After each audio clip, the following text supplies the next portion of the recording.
ज्ञानतिमिरान्धस्य ज्ञानञ्जनशलाकया चक्षुन्मिलितं येन तस्मै श्रीगुरुवे नमः।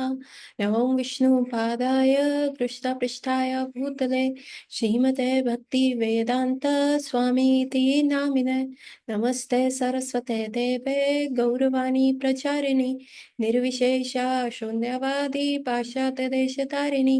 जय श्री कृष्ण चैतन्य प्रभु नित्यानंद श्री अद्वैत गदाधर शिवासादि गौर भक्त वृंद। हरे कृष्ण कृष्ण कृष्ण हरे हरे, हरे राम राम राम हरे हरे।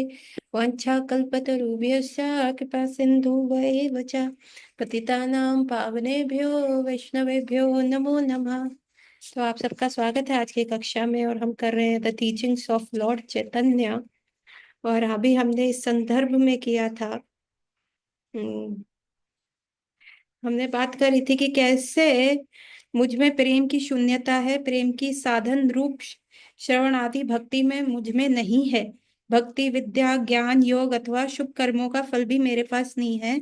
मेरे जन्म भी उच्च कुल में नहीं हुआ, फिर भी मैं गोपी जन वल्लभ आपकी प्राप्ति के लिए मैं सदैव व्यथित रहता हूँ। तो ये हमने लास्ट इस पे छोड़ा था कि किस प्रकार जो सनातन गोस्वामी है वो बता रहे हैं, त्रिनादपि सुनिचेन कर का बता रहे हैं कि मेरे में कोई भी, जिसको कहते हैं मेरे में कोई भी अच्छी चीज नहीं है, कि या तो मैं बहुत बड़ा विद्वान हूँ, या मेरे पास बहुत सुकृत हो, या फिर मुझे पूजा पाठ अच्छे से आता हो, या मैं कोई उच्च कुल में जन्म लेके पैदा हुआ, कुछ भी ऐसा नहीं है। लेकिन हे ठाकुर जी, मैं फिर भी आपसे प्रार्थना करता हूँ कि आप मुझे कभी भी अपने से विलग मत कीजिएगा। तीव्र विरह भाव से पीड़ित इस कोटि का भक्त सदा हरे कृष्ण कृष्ण कृष्ण हरे हरे, हरे राम राम हरे हरे महामंत्र का कीर्तन करता रहता है। इन संदर्भ में बिल्वा मंगला ठाकुर का भी एक श्लोक आता है कृष्ण कृष्णामृत में।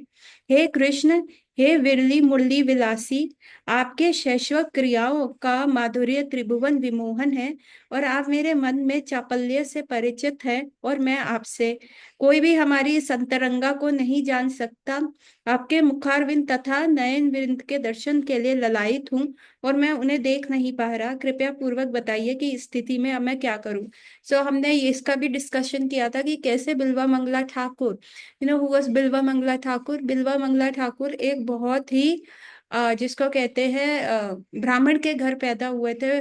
उनको उच्च कोटि मंत्र जाप करना सब आता था, परंतु क्या हुआ, उनका जो संबंध था एक वैश्या के साथ था जिसका नाम चिंतामणि था, और वो सारा टाइम उसके बारे में ही सोचते रहते थे। तो जब उनके इवन पिता का देहांत हो गया, तो वो उनका क्रियाक्रम भी इतना फास्ट कर रहे थे कि फटाफट मैं ये आज का कार्य करूं, खत्म करूं, और मैं चिंतामणि के पास जाऊं।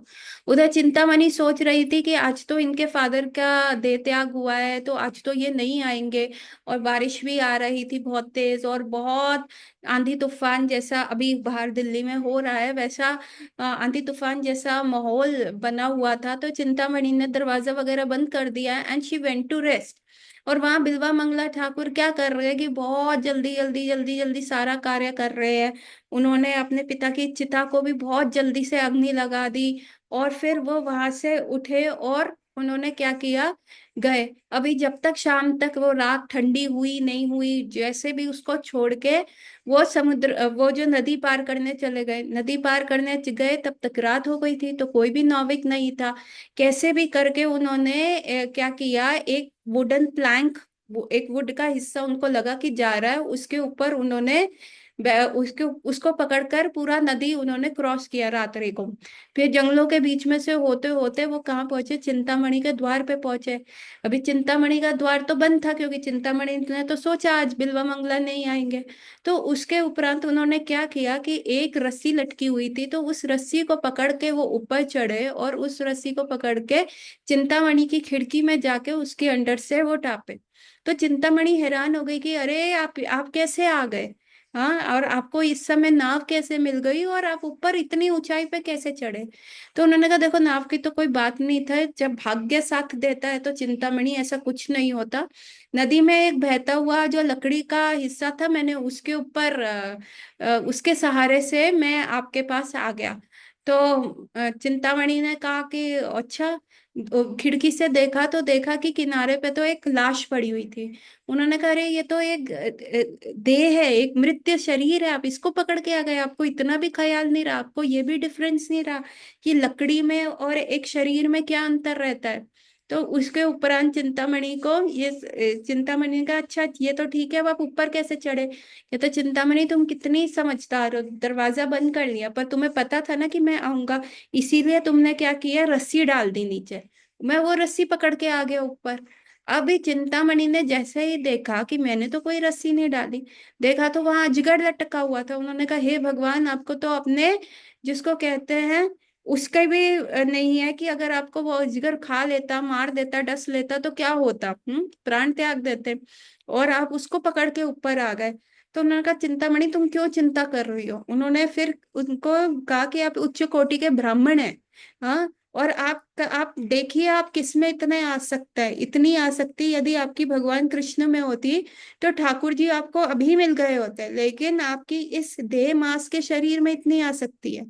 अभी बिल्वा मंगला ठाकुर को एकदम जैसे होता है ना, कई बार हमें चीजें पता होती हैं, लेकिन कोई व्यक्ति कभी ऐसा एक बात बोल देता है ना, वो एक मोमेंट आ जाता है ना, वो मोमेंट क्या करता है, आपको जकोड़ के रख देता है, अरे हाँ ये तो सच कह रहा है, हाँ ये तो सही चीज है। सो वही जो चीज हुई वो चिंतामणि के साथ, चिंतामणि के कहने पे बिल्वा मंगला ठाकुर के हुई। उन्होंने कहा हाँ सच में, उनको सारा अपना ब्राह्मण पंडित्य याद आ गया, भगवत गीता के श्लोक याद आ गए, है ना, कि मैं किस चीज के पीछे पड़ा हूँ।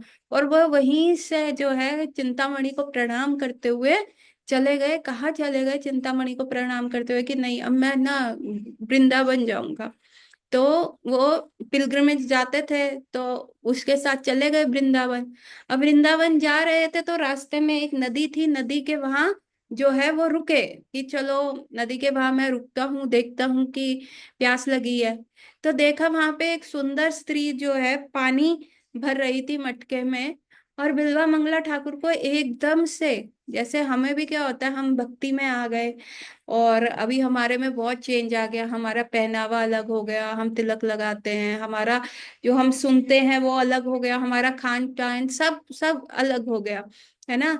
लेकिन जैसे ही कोई पुराने धुन गाने की जो कॉलेज में सुनी, जो स्कूल में सुनी, जो बचपन में सुनी, वो एकदम से आती है, तो क्या होता है, हमारा पूरा ध्यान उस तरफ अट्रैक्ट हो जाता है।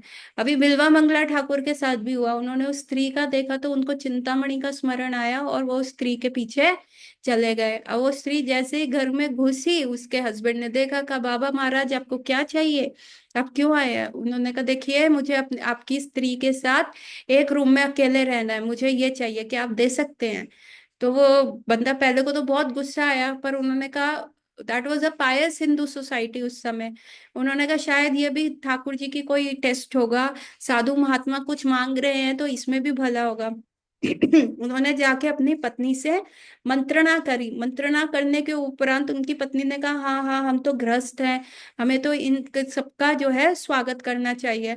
तो उन्होंने जैसे ही मंत्रणा करी और वो वहां पे आई, हाँ माता जी के साथ वो आए, उन्होंने माता जी ने प्रणाम किया और कहा कि साधु महात्मा जी प्लीज बताइए बाबा महाराज कि मैं आपकी किस प्रकार से सेवा करूं। तो उन बिल्वा मंगला ठाकुर ने कहा जो तुमने अपने बालों में ये दो सुई लगाई हुई है ये मुझे दो। उसने अपने सुई निकाली, बाबा जी को दी और उन्होंने वो सुई आंखों पे मार ली। और वो औरत इतनी जोर से चीखी क्योंकि आंखों में से तो अश्रु की धारा ऐसा बही जा रहा था, बही जा रहा था, बही जा रहा था। तो उन्होंने कहा आपने ये क्या कर लिया बाबा जी महाराज जी, आपने क्या कर लिया बाबा जी महाराज, ऐसा ऐसा चल रहा था। तो चिंतामणि को बाबा जी वो बोलने लग गए कि ये मेरी आंखें हैं ना, यही मेरी सबसे बड़ी दुश्मन है, यही इधर उधर की चीजें प्रलोभन मुझे दिखाती हैं, और इस वजह से मेरा जो ध्यान है उनके प्रति हो जाता है, मेरा जो जीवन का लक्ष्य है मैं भूल जाता हूँ, पहले ही मैंने अपने जीवन के इतने साल इसमें व्यर्थ करे। और वो बिल्वा मंगला ठाकुर फिर क्या हुआ, गए वृंदावन गए किसी का सहारा लेके, एंड 850 साल 850 years he was living in Vrindavan. और ऐसा कहा जाता है कि अभी वो वृंदावन में, अब उस that was the time, see I was listening to one lecture कल। इंद्रदुम्न महाराज हमारे टेम्पल में आए हुए थे, तो उनका व्यास पूजा था वहां पे।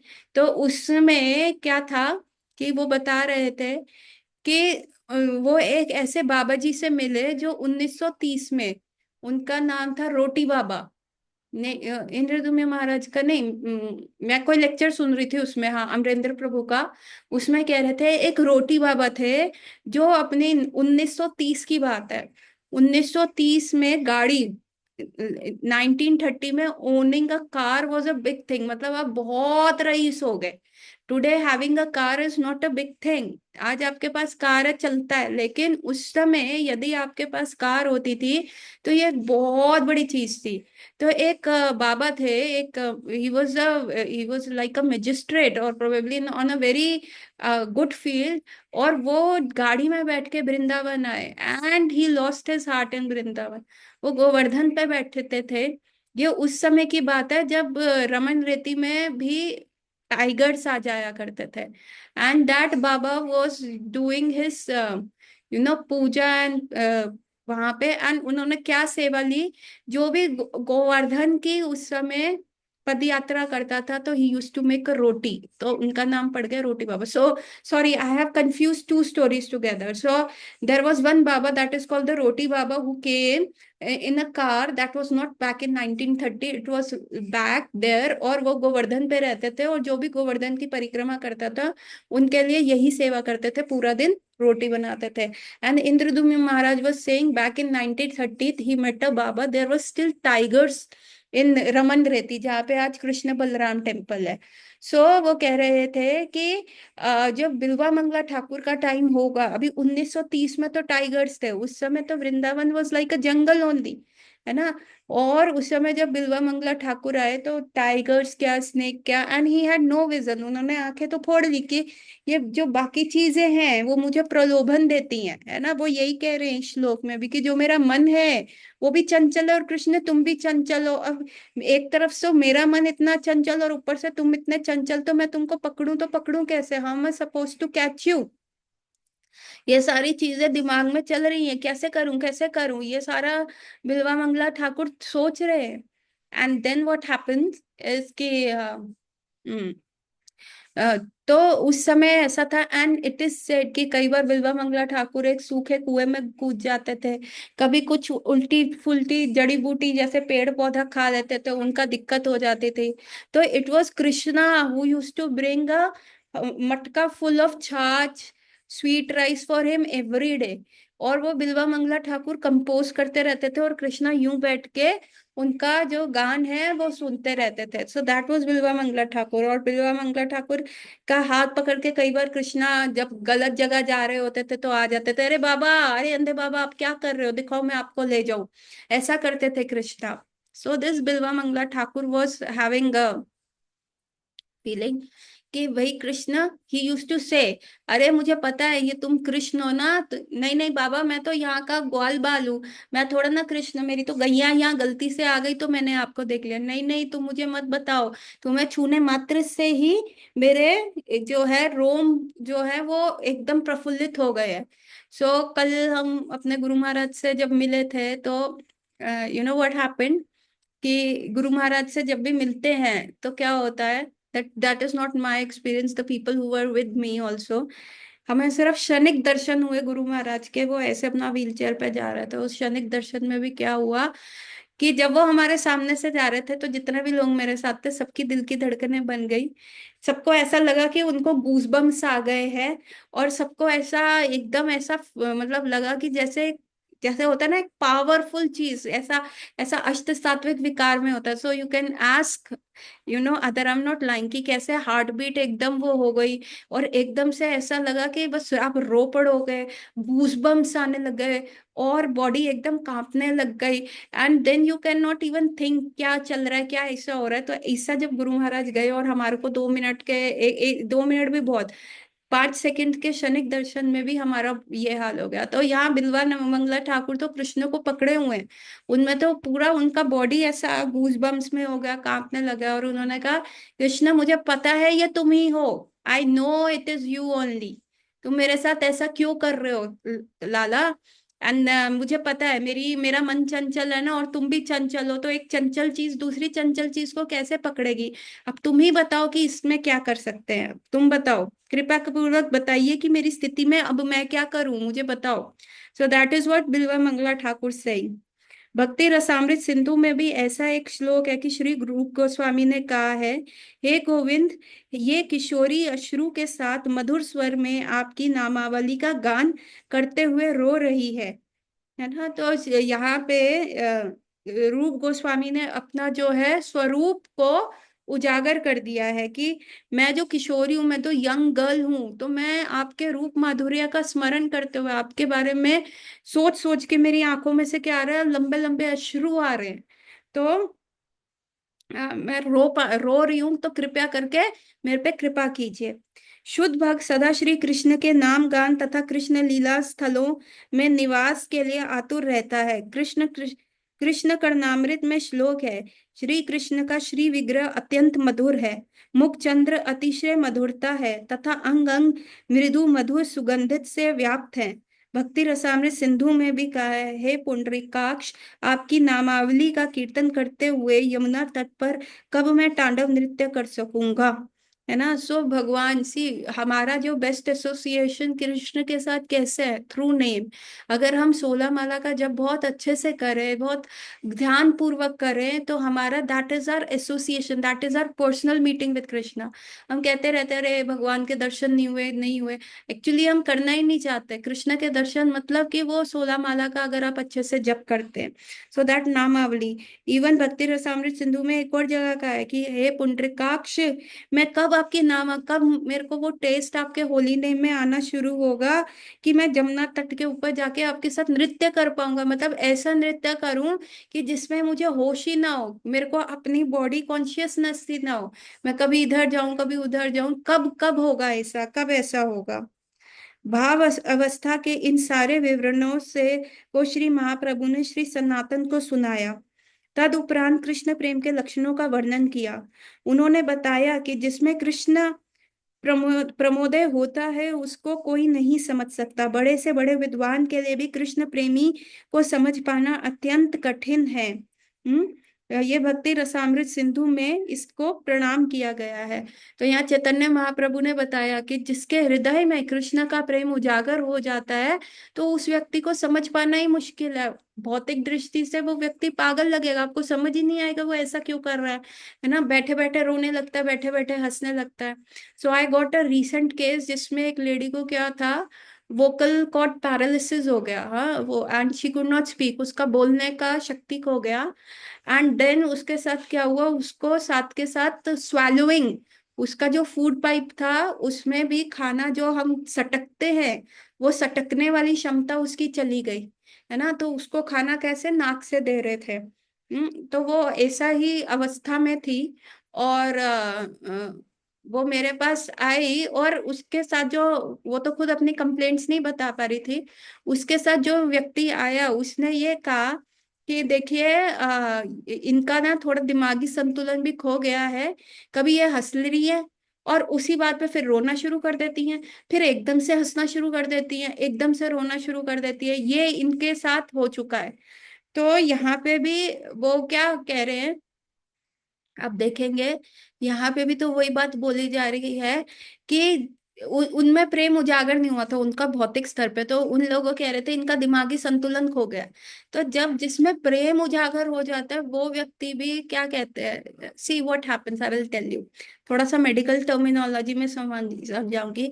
एक हमारा होता है एनिमल ब्रेन जिसको हम अमाइगेला कहते हैं, और एक हमारा होता है एडल्ट ब्रेन जो उस एनिमल ब्रेन को कंट्रोल करता है कि भाई तुम चुप करके बैठो, तुम सिविलाइज तरीके से रहो, तुम्हें शरारत नहीं करनी, ऐसा नहीं करना, है ना। तो जो हमारा एडल्ट ब्रेन होता है वो हमारे जो एनिमल ब्रेन को होता है वो हमेशा वो करता है। नहीं तो एनिमल ब्रेन में क्या रहता है, खाना पीना, क्या जो चार चीजें क्या करते हैं animals, defending, eating, mating, defending and sleeping. तो एनिमल ब्रेन सिर्फ यही चार काम जानता है। है ना, और उसमें सारे इमोशंस होते हैं। और हमारा जो सिविलाइज्ड ब्रेन होता है वो कहता है नहीं नहीं, एडल्ट ब्रेन होता है, अभी हम चार लोगों में बैठे हैं, ढंग से बैठो, पैर अच्छे करके बैठो, ऐसे कपड़े पहन के जाओ, खाना ढंग से खाओ, खांसी आ रही है तो हाथ आगे रख लो। लेकिन क्या एनिमल्स ये सारी इंस्ट्रक्शंस फॉलो करते हैं? Not at all. वो तो उनको जो करना है जैसे करना है, वो तो सेक्स भी रोड पे कर लेते हैं, है ना। तो हमारा जो एडल्ट ब्रेन है वो समझाता है। लेकिन आप देखेंगे कोई व्यक्ति पागल हो जाता है तो उसका क्या होता है, वो एनिमल ब्रेन ही काम कर रहा होता है ना। सेम वे जब अष्ट सात्विक विकार आते हैं ना, तो हमारा प्री फ्रंटल एडल्ट ब्रेन जो होता है वो काम करना बंद कर देता है। पर क्या वो एनिमल ब्रेन काम करता है? नहीं, एनिमल ब्रेन नहीं काम करता। तो प्रोबेबली ऐसा होता होगा हमारा एक और सेंटर जो अभी लुप्त है, जो सुप्त अवस्था में है, जिसको कुछ नहीं पता, है ना। जैसे एक छोटे बालक को चलना जो होता है उसके अंदर होता है। एक छोटे बालक को आप चलना सिखाओगे तो वो 6-8 महीने में चलना शुरू कर देता है। उसको क्या वो उसको सिखाया गया? नहीं, उसके ब्रेन में एक पार्ट होता है, लर्निंग सेंटर होता है, वो लर्निंग सेंटर एक्टिवेट हो गया, उसने देख देख के क्या करा, उसने चलना शुरू कर दिया। उसी प्रकार से हमारे में भी कृष्ण प्रेम का एक सेंटर है बाय डिफॉल्ट। जैसे जैसे हम भक्ति करते हैं, जैसे जैसे हम भक्ति के स्तरों में बढ़ते हैं, और जैसे जैसे हम भाव भक्ति के स्तर पे आते हैं, तो वो जो हमारा सेंटर होता है जो सो रहा होता है वो एक्टिवेट हो जाता है। और जब वो एक्टिवेट होता है तो जो हमारा ये जो हमारा एडल्ट ब्रेन है, प्रीफ्रंटल कॉर्टेक्स है, वो काम करना एकदम बंद कर देता है, वो शट डाउन हो जाता है। हमारा एनिमल ब्रेन भी शट डाउन हो जाता है। क्योंकि भाव स्तर पे तो ईटिंग मेटिंग डिफेंडिंग तो हट ही जाता है ना। परीक्षित महाराज भाव स्तर पे थे, क्या वो खाना खा रहे थे जब वो श्रीमद् भागवतम सुन रहे थे? बिल्कुल नहीं। क्या वो पानी पी रहे थे? बिल्कुल भी नहीं। क्या वो टॉयलेट ब्रेक्स के लिए जा रहे थे? बिल्कुल भी नहीं। क्या वो अपने आप को डिफेंड कर रहे थे कि अरे श्रृंगी ऋषि ने उनको श्राप दे दिया, मैं भी काउंटर श्राप करूं, या मैं भी ऐसा करूं कि वो श्राप भंग हो जाए, मेरी आयु बढ़ जाए? क्या वो डिफेंड कर रहे थे? बिल्कुल भी नहीं। और फोर्थ क्या, क्या वो मैथुन कर रहे थे? क्या वो सोच रहे थे अरे मेरा तो एक हफ्ता रह गया, अभी तो मेरी एज ही क्या है, अभी तो मेरे को अपनी वाइफ के साथ बहुत इंजॉय करना है ना। तो ऐसा तो नहीं था। तो वो एनिमल ब्रेन जो होता था वो भी शट डाउन हो जाता है, और जो हमारा प्री फ्रंटल कॉर्टेक्स होता है वो भी हो जाता है, और जो सुप्त अवस्था में हमारे ब्रेन में वो सेंटर होता है वो उजागर हो जाता है, and that completely controls our complete brain. और उसके उपरांत क्या होता है भाव स्थिति में, समझ ही नहीं आता ना, उस व्यक्ति को भी नहीं समझ आता। गौर गोविंद महाराज जो थे, जब वो भाव में गए थे फॉर कपल ऑफ मंथ्स, जब वो भाव स्थिति में हुए थे, तो उसके उपरांत जब वो धीरे धीरे यू नो जब वो भाग जाते थे, खा नहीं रहे, पी नहीं रहे, नहा नहीं रहे, कुछ नहीं कर रहे, बस एक जगह बैठे हुए हैं, हंस रहे हैं, कभी थूक निकल रही है, कभी कांप रहे हैं, और कभी वो अपना मंजरी स्वरूप प्रकाशित कर रहे थे, ये हमने डिस्कस किया था, है ना। जब वो उस भाव स्थिति से धीरे धीरे आए थे, तो सबसे पहली चीज उन्होंने पता क्या करी थी? हम्म उन्होंने सबसे पहले पता क्या कहा था? जो व्यक्ति उनके साथ था, उनको उन्होंने कहा था ये क्या है, व्हाट इज दिस? उस व्यक्ति ने कहा ये आपका हाथ है। ये हाथ है? ये मेरा हाथ है? उन्होंने कहा हाँ। उन्होंने कहा अच्छा ये क्या है? उन्होंने कहा ये आपका दूसरा हाथ है। उन्होंने कहा अच्छा ये क्या है? ये आपका देह है, बॉडी है। ये क्या है? ये मेरा सर है। ये सर है। और वो ऐसे कर रहे थे, छू रहे थे, क्योंकि वो उस अवस्था में पहुंच चुके थे जहां उनको उनका चिन्मय शरीर प्राप्त हो गया था, दिव्य शरीर प्राप्त हो गया था। तो ये भौतिक शरीर उनको समझ ही नहीं आ रहा था। अभी जिस प्रकार से हमें स्पिरिचुअल वर्ल्ड की चीजें नहीं समझ आती ना, हम कहते हैं how can everyone be so focused on Shrimati Radha Rani ना। सारे कैसे श्रीमती राधा रानी के बारे में ही they are thinking, how can they all be focused about Krishna only? हम क्यों नहीं इंजॉय कर सकते? Only why Krishna is enjoying, है ना। सब उठ रहे हैं कृष्ण के लिए, खा रहे हैं कृष्ण के लिए, पी रहे हैं कृष्ण के लिए, है ना। सरेंडर करो। किसी व्यक्ति को हम जब प्रीच करते हैं कि भगवान को सरेंडर करना चाहिए, क्यों करें सरेंडर? हम अपना इंडिपेंडेंस किसी को नहीं दे सकते, हम किसी के दास नहीं बन सकते, हम सर्वेंट नहीं बन सकते।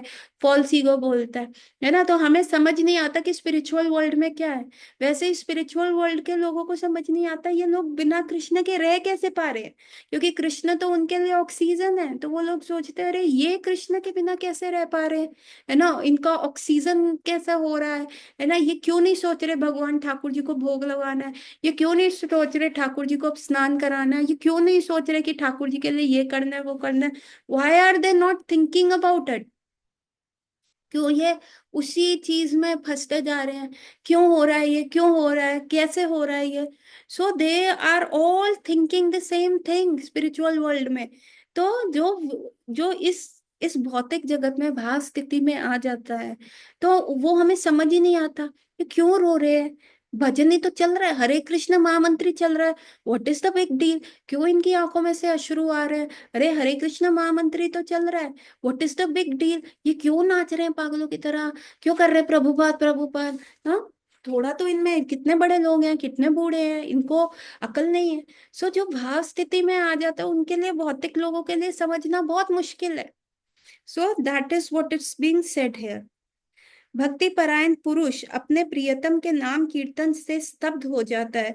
उसे भगवान अतिशय प्रिय हैं, इसलिए जब उनके नाम गुण यश आदि का कीर्तन करता है तो उन्मत्त हो उठता है। उस उन्मत्त वास में वह कभी हंसता है, कभी रोता है, कभी नृत्य करता है। इसे उसे इस लोक लज्जा का विचार नहीं रहता। धीरे धीरे प्रेम के बढ़ने पर उसमें राग भाव तथा भाव समाधि के फलस्वरूप महाभाव की उत्तर उत्तर वृद्धि होती है। ये महाभाव ही भक्त को परमोच्च है। इसकी तुलना शर्कार शक्कर से कर सकते हैं, जो गन्ने का सबसे शुद्ध बलिष्ठ रूप है। कृष्ण प्रेम में क्षणे क्षणे इस प्रकार बढ़ सकता है कि शुद्ध भक्त का अलौकिक रसास्वादन सर्वोच्च स्तर तक पहुंच जाता है। तो जैसे गन्ने का जूस होता है, गन्ने के जूस को थोड़ा सा कंडेंस करो तो वो थोड़ा हार्ड हो जाता है, उसको और कंडेंस करो तो वो शक्कर बन जाता है, शक्कर को और कंडेंस करो तो वो मिश्री बन जाता है, और मिश्री को बस मुंह में रखो। सी गन्ने के साथ क्या है कि आपको उसको छीलना पड़ेगा, आपके दांत स्ट्रांग होने चाहिए, पहले आपको जमीन पे उसको लगाना पड़ेगा, गन्ना इतनी जल्दी आता नहीं है। उसके बाद आता है तो उसको छीलना पड़ेगा, साफ पानी से धोना पड़ेगा, फिर उसको दांत आपके स्ट्रांग होने चाहिए, उसको जूस निकालना पड़ेगा, बार बार एक ही पार्ट को करना होगा। फिर दांतों में वो लगता भी है, तो उसमें कितना मेहनत है। सो जो भाव स्थिति में जब व्यक्ति आता है ना, पहले हमें बहुत मेहनत करनी पड़ती है। हरे कृष्ण महामंत्र जपना पड़ता है, हमें अपने आप को सुबह उठाना पड़ता है, स्नूज बटन से लड़ाई करनी पड़ती है, multiple things we have to do, कि जब हम कृष्ण भक्ति में आगे प्रग्रसर हो रहे थे होते हैं। लेकिन फिर क्या होता है, धीरे धीरे हम स्पॉन्टेनियस हो जाते हैं, दैट इज कॉल्ड रागुनागा। तो हमारे में स्पॉन्टेनियसटी आ जाती है। उसके बाद क्या होता है, not out of the habit, not out of कि हमें अच्छा लग रहा है, हम क्या करने लग जाते हैं, कृष्ण कृष्ण के प्रति राग आ जाता है, कृष्ण के बारे में सोचना शुरू कर देते हैं, यस यस कृष्ण कृष्ण चाहिए। एंड देन क्या होता है, और प्रगाढ़ प्रेम हो जाता है। सो एक लास्ट एक पास टाइम है, उसके साथ मैं फिनिश करूंगी। हम सुनते हैं कि जब शरतकालीन रास डांस हो रहा था, तो उस समय क्या था, जो गोपियां थी जिन्होंने अपने आप को साधना, एक है भगवान के परिकर, है ना, वो रेगुलर उनके साथ ही रहते हो, ऑलवेज ऑलवेज। एक होते हैं हम जैसे लोग जो साधना से सिद्ध होके ठाकुर जी के धाम जाते हैं, है ना, यहाँ पे हरि नाम करते हैं, क्लास वर्क करते हैं, होमवर्क करते हैं, everything we do what our guru Maharaj tell. And धीरे धीरे अपने अंदर भाव स्थिति को लेके आते हैं, प्रेम तक लेके, प्रेम में तो हम वहीं जाएंगे, है ना, तो भाव स्थिति पे अपने आप को लेके जाते हैं, और अपने आप के सारा अनर्थ निवृत्ति साफ सुथरा करके हम जाते हैं। सो एक बार ऐसा ही शरतकालीन रास हो रहा था। उस शरतकालीन रास में क्या था, राधा रानी थी। एंड राधा रानी कुछ सी कि भगवान की नित्य परिकर गोपियां तो है ही हैं, और साथ में कुछ साधना सिद्ध गोपियां भी हैं, एंड दे आर डूइंग रास ओवर देयर। बट उनकी जो एक मंशा थी, जो नित्य गोपियां है वो भी नाच रही हैं, और जो साधना सिद्ध है उनके मन में आ रहा है, ओ अहो भाग्य, अहो भाग्य, हमारे कितने अच्छे भाग्य हैं, कि हमने कितने, ठाकुर जी की कितनी कृपा है कि हमें हमें ठाकुर जी के साथ आज रास नृत्य करने का सौभाग्य मिला है, हमें मिल रहा है। ओहो कितना आनंद आ रहा है, कितना आनंद आ रहा है। अभी जैसे ही राधा रानी को उनकी मनोस्थिति पता चली, तो राधा रानी कहती है, अरे ये क्या बात है, इनके साथ तो मैं नहीं रास डांस कर सकती, मुझे तो खट्टा लग रहा है, मैं इस मनोस्थिति के साथ नहीं कर सकती, I will go. And Shrimati Radha Rani leaves that Raas dance. And that time there were 128 crore gopis dancing at the same time. And Radharani left the Ras, and Krishna could not find 128 gopis collectively together were not able to give pleasure what Srimati Radharani can give pleasure to Krishna with her presence. And Krishna also lived. Now आप कहो कि अगर हम साधना सिद्ध हो गई, हम भी तो कहते हैं अरे हमारे कितने भाग्य हैं, आज तो बहुत कृपा हो गई, आज तो गुरु महाराज की प्रसादी मिल गई, आज तो प्रसाद मिल गया खाने को, आज तो गुरु महाराज के बहुत समीप्य जाने को, ओहो हो कितना। So this was a thought in me also, है ना, मुझ में भी अरे कृपा हो गई, आज तो बहुत आनंद आ रहा है, बड़ा मजा आ रहा है। But when I listen to that lecture ना, मेरे पैरों तले जमीन खिंच गई, क्योंकि Radha Rani said this is not a good mentality. ये मेंटालिटी अच्छी नहीं है, क्योंकि उसमें तब भी हम किसके बारे में सोच रहे हैं, अपने बारे में सोच रहे हैं। अरे हमें मजा आ गया, हम पे कृपा हो गई, हम पे ये हो रहा है, ठाकुर जी कर रहे हैं, हमारे लिए कर रहे हैं। इसमें किसके आनंद की बात हो रही है? इसमें भी हमारे आनंद की बात हो रही है। परंतु ब्रज धाम का क्या क्या भाव है? ब्रजधाम का भाव है कि कृष्ण के प्रति होना चाहिए सारी चीजें, जो है भगवान कृष्ण के प्रति होनी चाहिए, कि कृष्ण को किस में आनंद आएगा, कृष्ण को किस में अच्छा लगेगा। तो ये सारी की सारी चीजें किस में होनी चाहिए? कृष्ण के प्रति होनी चाहिए। देयरफॉर श्रीमती राधा रानी जो है, ये पूरा रास मंडली को छोड़ के चली गई, है ना, और कृष्ण भी उनके पीछे चले गए, है ना। It's that's why Chaitanya Mahaprabhu भी जब श्रीवास आंगन में क्या करते थे, रात को उनका जो कीर्तन नृत्य चलता था, उसमें सिर्फ वही परिकर आ सकते थे जो भगवान के बारे में सोचते थे। श्रीवास ठाकुर का क्या मनोभाव था कि उनके पुत्र का निधन हो गया, और श्रीवास ठाकुर कह रहे हैं, वो कह सकते थे oh Mahaprabhu, there is an emergency in our house, my son died expired, please today we can not have this all dancing and वो। पर श्रीवास ठाकुर वो अपनी जाके स्त्रियों को समझा रहे हैं, यदि तुमने एक बार भी और आवाज निकाली, यदि तुम अभी कुछ भी बोली, तो मैं अपने प्राण अभी के अभी त्याग दूंगा, मैं गंगा जी में कूद जाऊंगा अपने गले में पत्थर टांग के, तो तुम मत रो, महाप्रभु के कीर्तन में कोई अवरुद्ध नहीं होना चाहिए। So that is what the स्तर we have to come to. हम सिर्फ अपना सोचते रहते हैं, अरे बड़ा मजा आया माता जी, मैं भी यही कहती हूँ, अरे बड़ी कृपा हो गई, आज तो बहुत कृपा हो गई।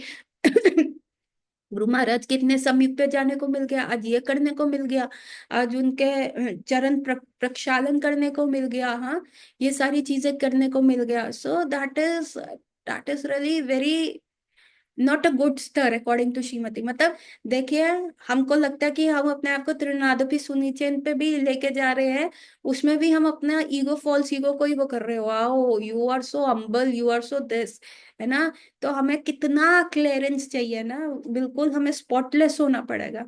जैसे गोपाल कृष्ण गोस्वामी महाराज ने शिला प्रभुपाद का रूम साफ किया था, सारे लोग प्रभुपाद से मिलने चले गए थे एयरपोर्ट पे, और गोपाल कृष्ण गोस्वामी महाराज रुके थे टेम्पल में, और प्रभुपाद का room 1 time, 2 time, 3 time, 4 time, 5 time he rechecked, उसको ऐसा क्लीन किया, ऐसा क्लीन किया, ऐसा क्लीन किया, कि प्रभुपाद आते ही, प्रभुपाद की आदत थी, ऐसे ही आते ही देखते थे, कहते नो मिट्टी।